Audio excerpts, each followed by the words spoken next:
Денес и утре имаме прилика во две важни комисии во Собранието да разговараме за можеби најважното прашање денес со кој се соочува нацијата, а тоа е што се случи со Европскиот совет, какви пораки добивме и каде ќе одиме од тука натаму. Што можеме да направиме. Јас имам овде еден добро спремен настап, меѓутоа ќе зборувам, ќе користам многу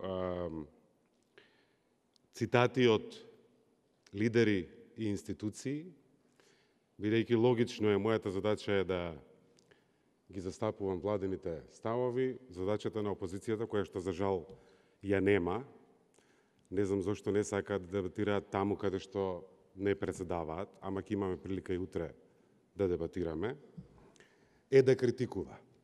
За да има трета страна, која што независно ќе процени каде сме и каде лежи одговорноста. И мислам дека тука можеби најдобро е да се фокусираме на тие две прашања. Кој што застапува и каде лежи одговорноста. Контекстот. Република Македонија тогаш, денес Република Северна Македонија, беше во група со Хрватска. 2001 година, нешто пред нив, подпишавме спогодба за стабилизација и асоциација. Добивме кандидатски статус во 2005 година, на крајот на британското председателство. Добивме прва препорака за почеток на пристапни преговори 2009 година. Хрватска тогаш помина, ние бевме можеби со можност да бидеме со Црна Гора. Црна Гора почна преговори 2012 година, Србија почна преговори 2013 година. Во 2012 година беше последниот реален обид на група земји членки на Европската Унија да издействуваат одлука за почеток на преговорите. Тој напор заврши со насилното изфрлување на пратениците на опозицијата во декември 2012 година и од тогаш сите наши пријатели кои што имаат симпатии за нашиот хендикеп да не држи надолу котвата билатералниот проблем со Грција, ги снема. Цела 2013 година ја поминавме во менаџирање на штетата на тој црн настан во декември 2012 година. Значи, таму бевме тогаш. Што се случи во 2015 и 2016 година? Практично, тоа го нарекуваме со еуфемизам условена препорака, комисијата најави спремност да даде препорака доколку исполниме многу суштински политички услови. Ние денеска сме на комисија за европски прашања. Утре ќе бидеме на комисија за надворешна политика или за надворешни работи. Во телата на ЕУ исто така постојат два совети. Едниот е совет за општи работи, другиот е Foreign Affairs Council, совет за надворешни работи. Во 2015 и 2016 година главно за нас се дебатираше во ЕУ, во Брисел, на Советот за надворешни работи, кој што дебатира земји во кризи. Каде што беа точки состојбата во Сирија и состојбата во Либија.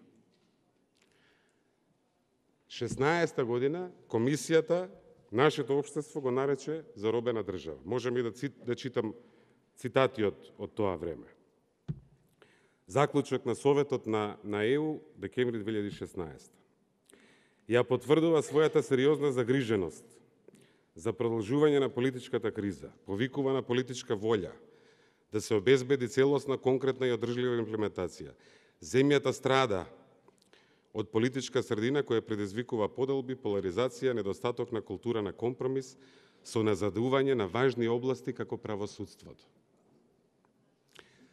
Таа политика, која што не оддалечи подалеку од почетокот на пристапните преговори со ЕУ, од било кога порано, е за жал во континуитет представена во денешната наша опозиција.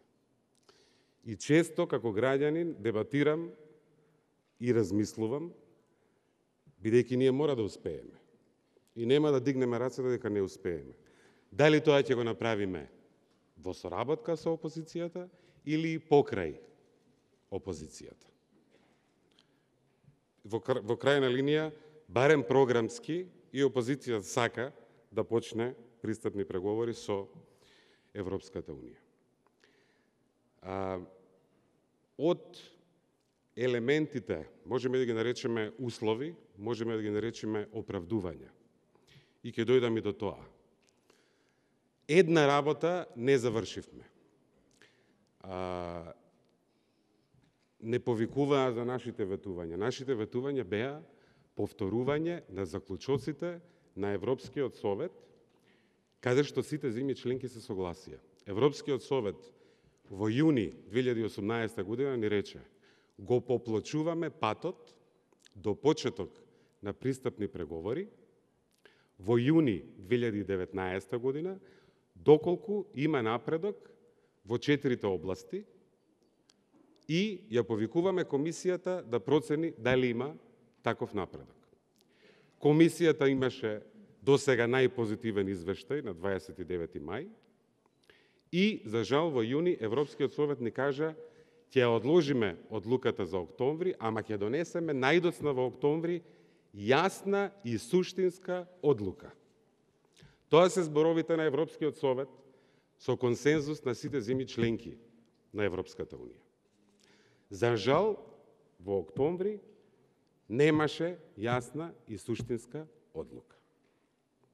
Сега да видиме кој се постфестум и нешто пред Европскиот самит изјави на трети, за да не биде дека овде си играме тоа што се нарекува blame game или игра на обвинување со опозицијата.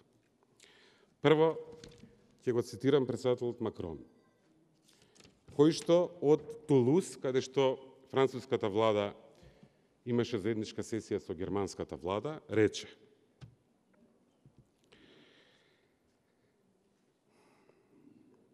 желба ми е да испратам позитивен сигнал на овие лидери, но поради сериозноста на ситуацијата и по сите наши дискусии, морам да кажам дека овој пат ние сме тие кои бараме малку повеќе време да ги направиме работите по правилен ред. Нема да ја толкувам оваа порака, мислам дека е јасна и недвосмислена. Председателот на Европскиот совет Туск: дозволете да бидам многу јасен. Северна Македонија и Албанија не треба да се обвинуваат за ова. Извештаите на комисијата се исто така јасни дека двете земји сторија што беше побарано од нив. Тие се подготвени. За жал, неколку земји членки не се уште подготвени. Ова е причината зашто не успеавме да постигнеме позитивна одлука. Лично сметам дека беше грешка, но не би коментирал дополнително. Председателот на Европската комисија, Јункер: многу сум разочаран од резултатот на дискусијата. Тешка историска грешка е неотварањето на пристапните преговори. Јоханес Хан: само да бидам јасен, одговорноста за овој неуспех не лежи во земјите Северна Македонија и Албанија, кои со право се надеваа на позитивна одлука. Тие испорачаа, ЕУ беше таа што не успеа да испорача заради внатрешни прашања. Ова оди на штета на кредибилитетот на Европската Унија, не само во Западниот Балкан. Хан напрес со премиерот Заев: ако погледнете во политичкото досие на Северна Македонија во изминативе години, мислам дека скоро ниту една земја во Европа не поминала подолг пат со толку многу тешкотии и тешки реформи за толку кратко време.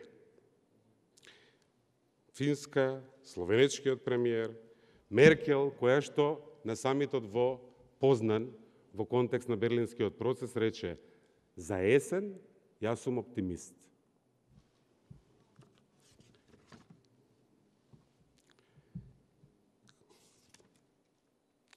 И сега ќе зборувам многу отворено, бидејќи мислам дека нашиот успех и успехот на Европската Унија на Балканот се недвосмислено поврзани. Ние сме регион кој што е опкружен со и се граничи со земји членки на Европската Унија. Не може Европа да биде просперитетна, цврста, стабилна и сигурна, ако овој регион не стане европски во суштина.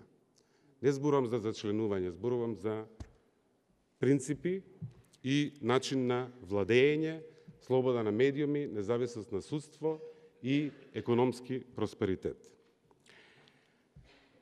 Ако некаде Европската Унија има сила во смисла на магнетизмот на европската приказна, тоа е нашиот регион. Зошто?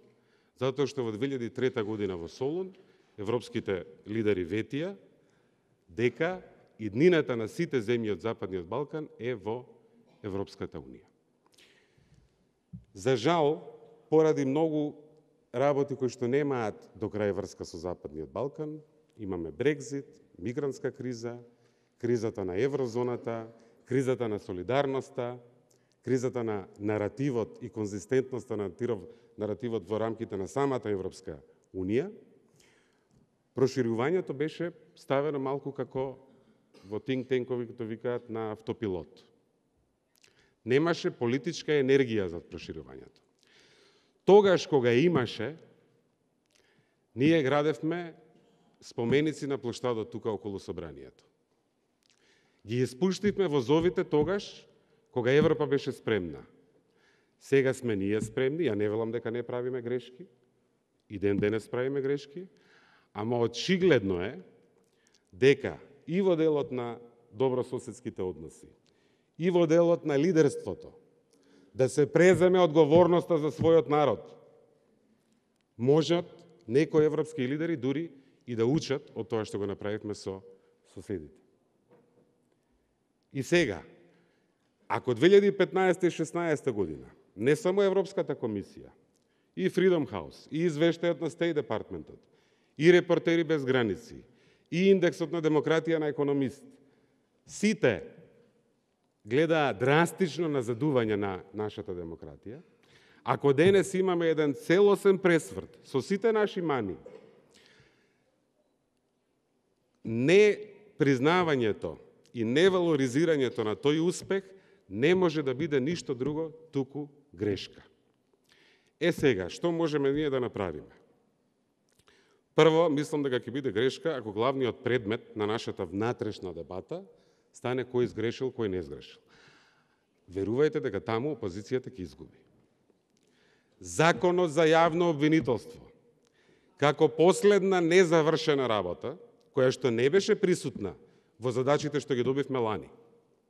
Таква работа не постои во заклучоците во јуни 2018 година. Тој закон, за жал, е двотретински и немаше политичка волја од другата страна да се донесе закон не било каков. Нас ни е лесно да го штиклираме. Фали закон за јавно обвинителство, еве закон за јавно обвинителство. Меѓутоа, таму мора да се почитуваат две црвени линии. Да не се изгубат случаи и истраги од старото СЈО во новата структура на јавното обвинителство. И тоа се случи во реалноста со одлуки на главниот обвинител Јовески.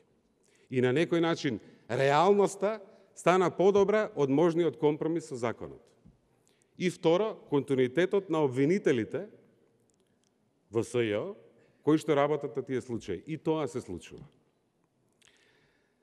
Проблемот е што можниот компромис, барем во овој момент, значи сериозна политичка интервенција во работата на јавното обвинителство.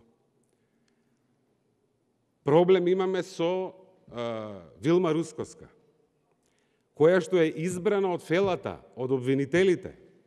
Се бара политичка интервенција да се разреши и да се постави некој кој што ако нема консензус во собранието, ќе биде практично на предлог на опозицијата, која што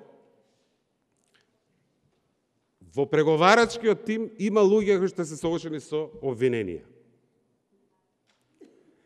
И сега, ако зборуваме за незавршена работа, прво, не само што е политичка дрскост и срам да се обвинува оваа влада и оваа држава за оваа грешка на Европскиот самит, ама да доаѓа од таму, од луѓе кои што никогаш подалеку не однесле од оваа стратешка цел, кои што не напикаа во земја и скокаа од озгора, за да го затабаат патот да нема отвор напред, од нив сега доаѓа обвинувањето за, ќе ми биде срам да зборам за ЕУ, да ги изговорам буквите.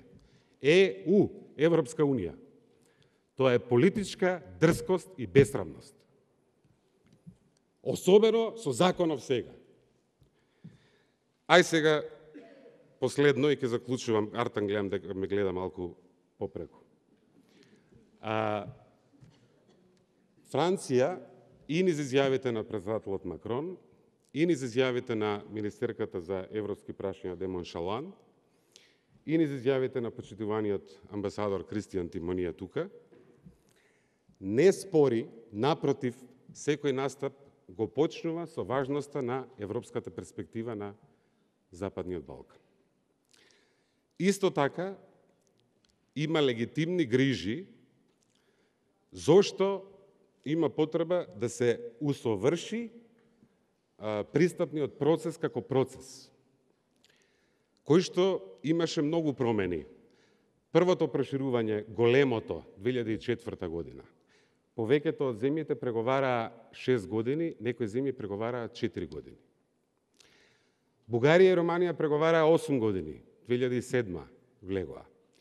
Хрватска преговараше 8 години, влезе 2013.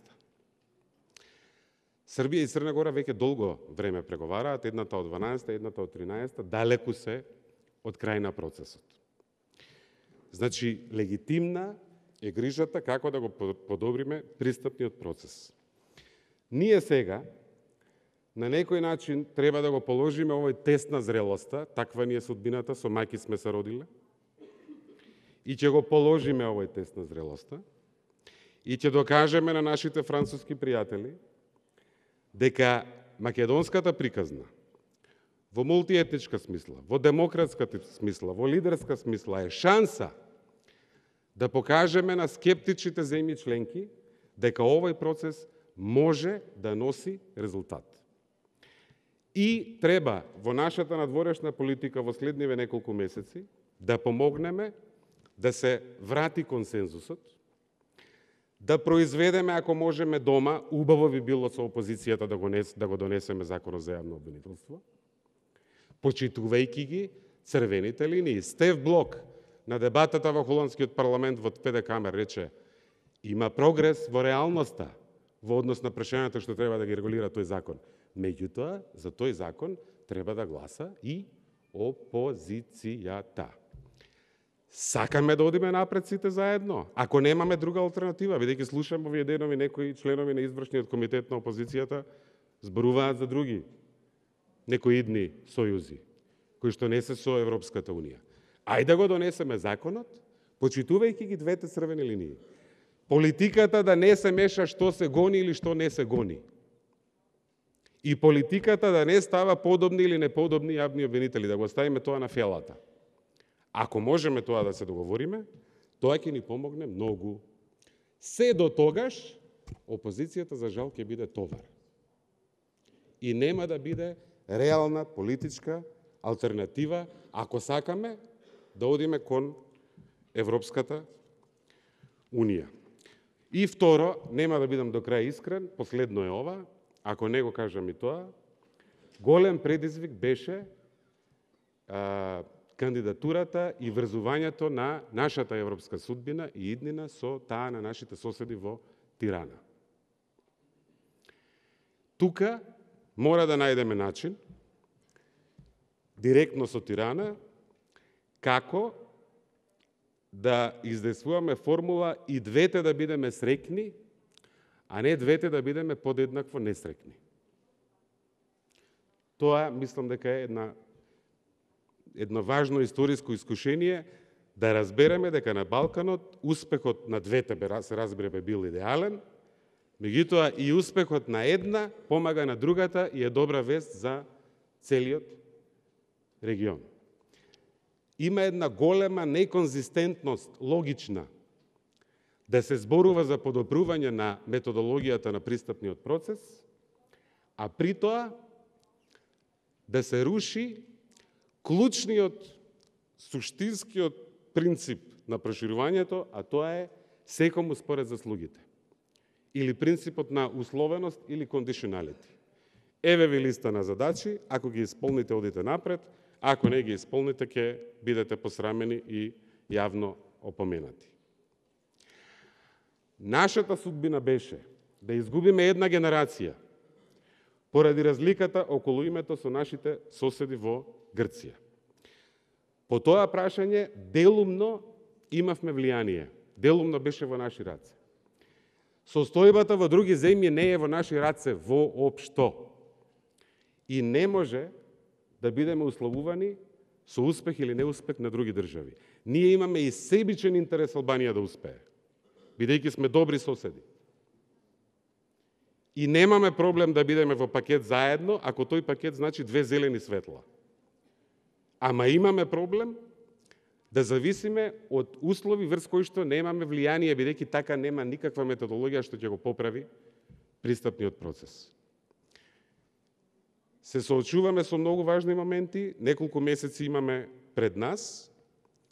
Јас сум убеден дека со мудрост и истрајност можеме да најдеме начин да ги покриеме и грижите на Франција и од овој процес да излеземе како победници и ние, и Албанија, и Франција, и целата Европска Унија. И ќе го направиме тоа. Ви благодарам.